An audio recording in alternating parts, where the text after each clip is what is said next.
এটাকে গ্রিনল্যান্ড বলে, তবে আমরা কোপেনহেগেন থেকে এসেছি একটি 5 ঘন্টার ফ্লাইটে গ্রিনল্যান্ড পৌঁছাতে।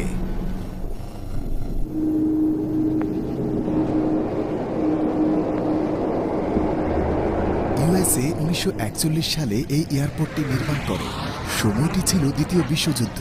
এটি নির্মাণের উদ্দেশ্য ছিল আটলান্টিক সাগর পাড়ি দেওয়া ফ্লাইটগুলোর জ্বালানি সরবরাহ করা। এটি এখানের একমাত্র রানওয়ে যেখানে বড় বিমানগুলো ল্যান্ড করে। এটি হলো একমাত্র শহর যার মাধ্যমে আপনি কোপেনহেগেন থেকে সোজা ডেনমার্কে যেতে পারেন। এখানে প্লেন ল্যান্ড করে। এই ছোট প্লেনে করে নিউকে যাব, যেখানে বেশিরভাগ মানুষ থাকে এবং অনেক বিল্ডিং আছে।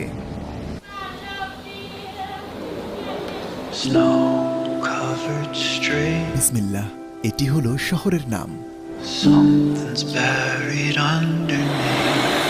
আমরা এখন প্লেনে উঠছি, আমরা নিউক যাচ্ছি।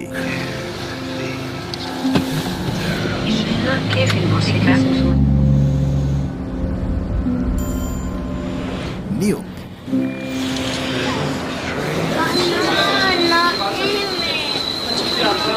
উনি হচ্ছেন কিউ, গ্রিনল্যান্ডের বিখ্যাত কন্টেন্ট ক্রিয়েটর। তিনি ছাড়া এই দ্বীপে আর অন্য কোনো কন্টেন্ট ক্রিয়েটর নেই। গ্রিনল্যান্ডে স্বাগতম। আমরা নিউক পৌঁছে গেছি। আমি ভালো আছি। আমরা ভালো আছি।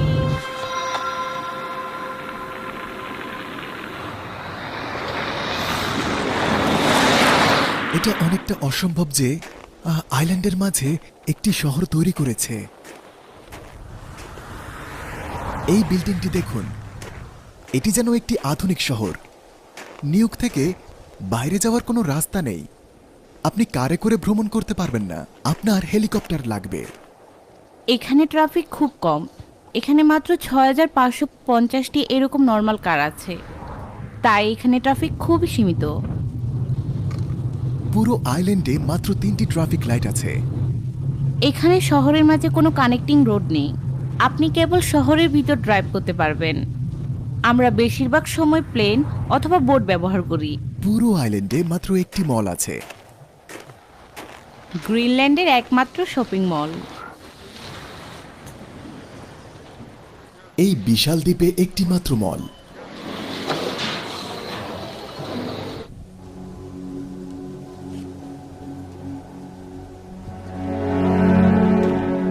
গ্রিনল্যান্ডে এখানে আপনি অতীত এবং বর্তমান দেখতে পাবেন। চমৎকার, দেখুন বিল্ডিংয়ের রঙগুলোর বিশেষ অর্থ আছে। হলুদ রং হলো হসপিটাল, লাল হলো স্কুল, সবুজ, প্রতিটি বিল্ডিংয়ের আলাদা অর্থ আছে। নরওয়ে, ডেনমার্ক এবং সুইডেন এক রাজ্য ছিল, কিন্তু যখন আমরা এই বিষয়ে কথা বলি, আমরা শুধু বলি যে আমরা 1953 সাল পর্যন্ত ডেনমার্কের উপনিবেশ ছিলাম। তারপর আমরা আমাদের নিজেদের সরকার পেলাম।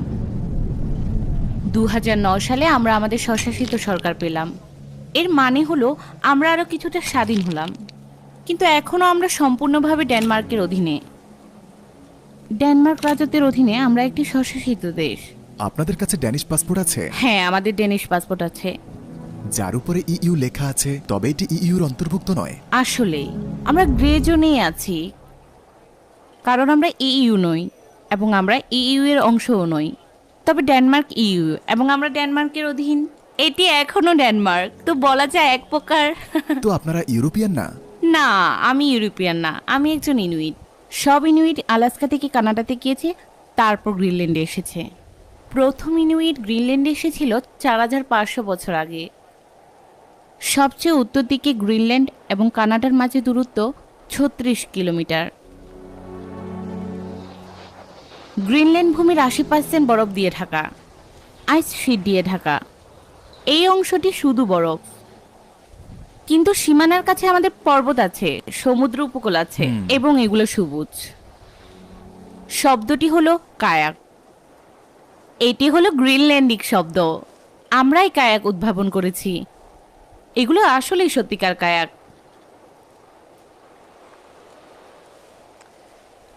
তো এগুলো হলো আমাদের জাতীয় কাস্টম। আমাদের অতীত জীবনযাপনের ছবি এরমই দেখতে পাচ্ছেন। হরিণের চামড়া দিয়ে আমাদের বেড তৈরি হতো। আমি ছাড়া গ্রিনল্যান্ডের এখনো এমন অনেক বিদেশিকে সম্মান জানায়, যারা সবাইকে খ্রিস্টান ধর্মে দীক্ষা দেয়। এখনো একটি ব্রেন ওয়াশ সোসাইটি। এটা কিভাবে যে ব্যাখ্যা করি, এটি এক প্রকার ব্রেন ওয়াশিং। তাই আমি স্ট্রংলি বিশ্বাস করে আমরা তখন স্বাধীন হব, যখন অনেক মানুষ এ বিষয়ে সচেতন হবে যে আসলে আমরা কি, এবং গ্রিনল্যান্ডার হিসেবে নিজেরা গর্ববোধ করা শুরু করবে। তো গ্রিনল্যান্ডের সম্পদগুলো কি কি? এই মুহূর্তে আমাদের আছে ফিশিং ইন্ডাস্ট্রি, তবে মাছের রপ্তানি হয় ডেনমার্ক হয়ে। ডেনমার্ক আসলে আমাদের ফিশিং ইন্ডাস্ট্রি দিয়ে প্রচুর অর্থ ইনকাম করছে। আমাদের দ্বিতীয় আয় হচ্ছে ট্যুরিজম। এই জায়গায় ডেনমার্ক হতে সব আমদানি এসে পৌঁছে, সব মুদির পণ্য, সব খাবার, সব কিছুই আমরা ডেনমার্ক থেকে পাই। হ্যাঁ, এটাই।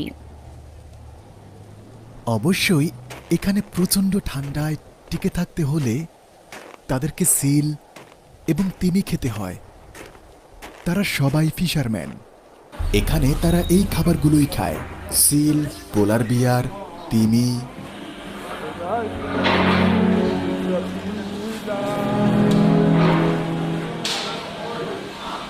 তারা এই শহরের ফিশারম্যান। তারা এখন কাজ শেষ করছে। হ্যাঁ, আপনি 400 অথবা 500 কিলো মাছ নিয়ে ফিরে আসবেন।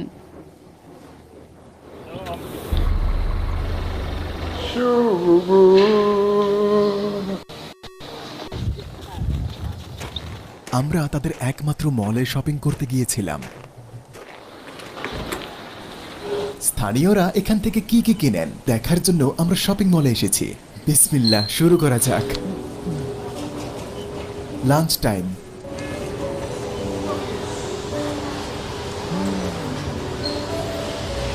লোকাল রেন্ডিয়ারের মাংস, আমাদের কাছে রেন্ডিয়ারের সসেজও আছে। আপনি কি মাস্কাস চেনেন?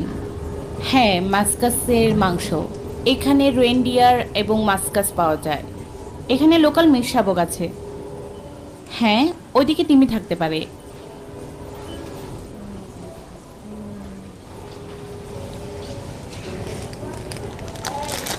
তো এটা হচ্ছে তিমির চামড়া, সিলের চর্বি। হ্যাঁ, গ্রিনল্যান্ডে এমন একটি অংশ আছে যেখানে শুধুমাত্র গ্রিনল্যান্ডই খাবার পাওয়া যায়। তো এটি হলো তিমির চামড়া। এটা কি এখানে বিখ্যাত? সবাই এটা খায়।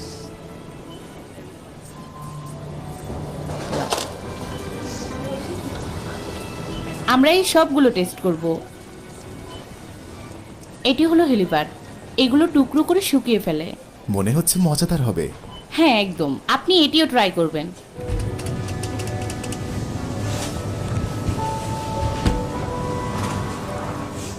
এই সিলফেটটি খুবই মজার, আর এটি আমাদেরকে আর্কটিকে প্রচণ্ড ঠান্ডার মধ্যে বেঁচে থাকতে সাহায্য করে। এটি ছাড়া আমরা এখানে থাকতে পারবো না। আমাদের পূর্বপুরুষরাও এটাই খেত। এই সুপারমার্কেটের সবকিছু প্রায় 90% পণ্য ডেনমার্ক থেকে আসে। এটি স্থানীয় সি ফুড। কিছু অদ্ভুত জিনিসও খাওয়া হয়। কিছুক্ষণ পরেই আমরা ট্রাই করে দেখব। সাথেই থাকুন। এটি হালাল হবে, কারণ আর যাই হোক এটি সি ফুড। হ্যালো। হ্যালো। এটি তিমির চামড়া। তিমি? হ্যাঁ।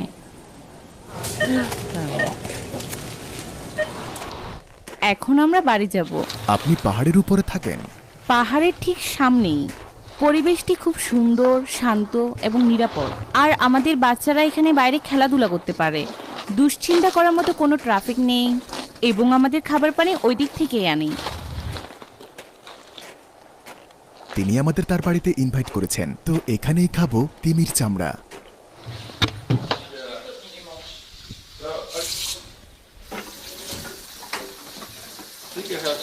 এখান থেকে শহর এবং সাগরের পুরো ভিউটি পাওয়া যায়।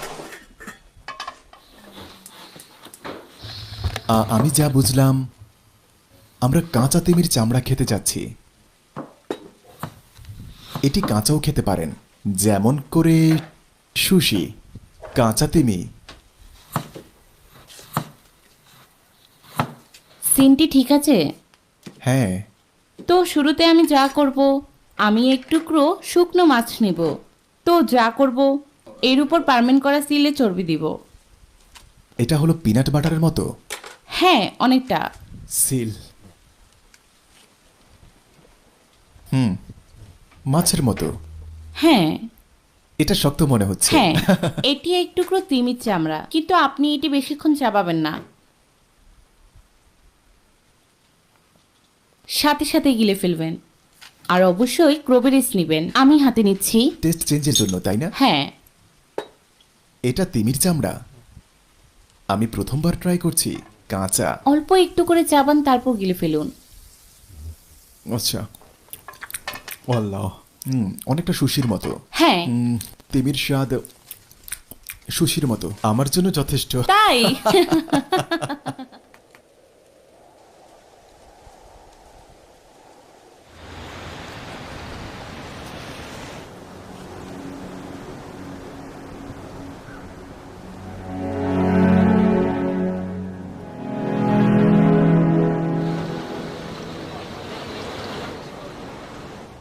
নৌকাতে স্বাগতম। আপনি আমাকে ম্যাকও ডাকতে পারেন। আপনি কি পৃথিবীর সবচেয়ে ছোট ক্যাপ্টেন? হতে পারে আমি পৃথিবীর সবচেয়ে ছোট ক্যাপ্টেন, তবে আমি মাত্র 23 বছর। আপনি নৌকা দেখে বড় হয়েছেন। এটি দ্বীপের মধ্যে যোগাযোগের ব্যবস্থাগুলোর অন্যতম। বিমান নয়তো নৌকা। এই হলো তো নৌকাটিকে ওয়াটার ট্যাক্সি বলা হয়, দ্বীপের মধ্যকার যোগাযোগ ব্যবস্থার একটি উপায়। ইনুইটরা অনেকটা এস্কিমোদের মতো, কিন্তু তারা এই নামটি পছন্দ করে না। ইনুইট মানে মানুষ, আর এস্কিমো শব্দটি তাদের কাছে বিব্রতকর। Joe, karasin no nano chikiswarin. এটা কি স্থানীয় ভাষা? জি। এটিকে গ্রিনল্যান্ডিক বলা হয়। হ্যাঁ, গ্রিনল্যান্ডিক। চ্যানেলটি সাবস্ক্রাইব করতে ভুলবেন না এবং পার্ট 2 এর জন্য অপেক্ষা করুন উত্তরের একটি শহরে, যেখানে তাপমাত্রা -40 ডিগ্রি সেলসিয়াস।